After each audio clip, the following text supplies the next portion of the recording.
I'm on a quest to read every Star Wars novel ever written, because The Expanse is just a bit too nerdy for me. Today, we're going to be cracking open X-Wing, Wedge's Gamble by Michael Stackpole. Now, this is the second book in the X-Wing series, so obviously we're going to have some spoilers. After successfully taking control of the Imperial facility on Borlaeus, Wedge, Corran, and the gang have set their sights on even bigger targets, namely the Imperial capital world of Coruscant. They devise a plan to infiltrate and take over the center of galactic society, but the devious Ysann Isard and Corran Horn-ier aren't letting this scrappy gang of rebels out of their sight. And therein lies my first complaint about this book. Although, for the record, I liked this one a lot more than the first.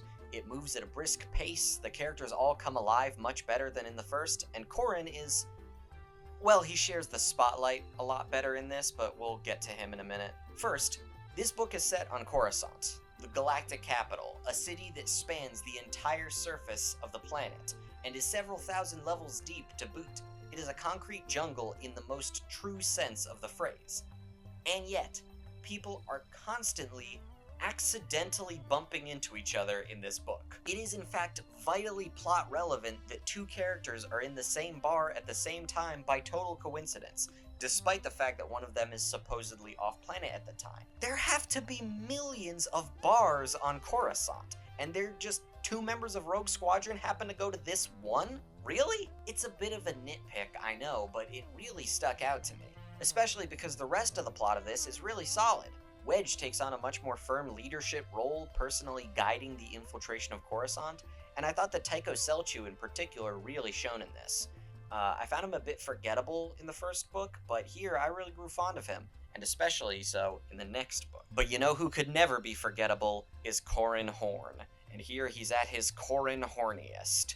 The man is an absolute menace in this, constantly happening into both his close friends and sworn enemies on the surface of Coruscant. The standout Corran moment, trademark, in this is when one of his female friends is weeping after hearing the heartbreaking backstory of another friend of theirs.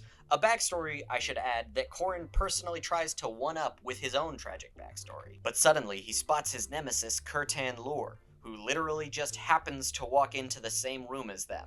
And so, to hide his face from someone who would recognize him, Corran grabs his still weeping with grief friend and kisses her on the mouth, and she is into it. She literally, on a dime, goes from grieving, weeping from heartbreak to down to clown with Corran Horn. I mean, good lord, girl, get a grip.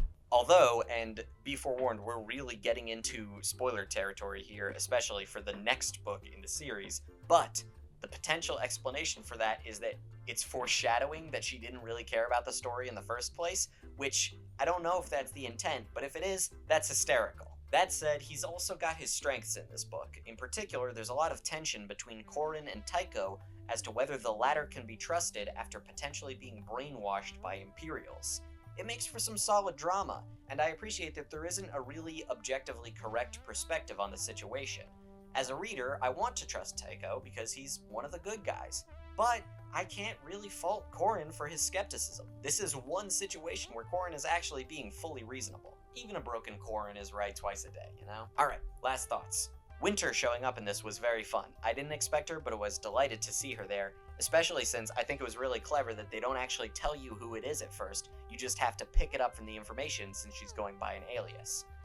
Noir Aven is great in this, although he's even better in the next book, and the same goes for Gavin Darklighter. Overall, this one felt like it flowed very naturally from the prior book and into the next one, kind of like they're just episodes in a TV show that are continuing the same story. I literally picked up the Krytos trap the minute I finished Wedge's Gamble. I had to know what happened next. 7 out of 10.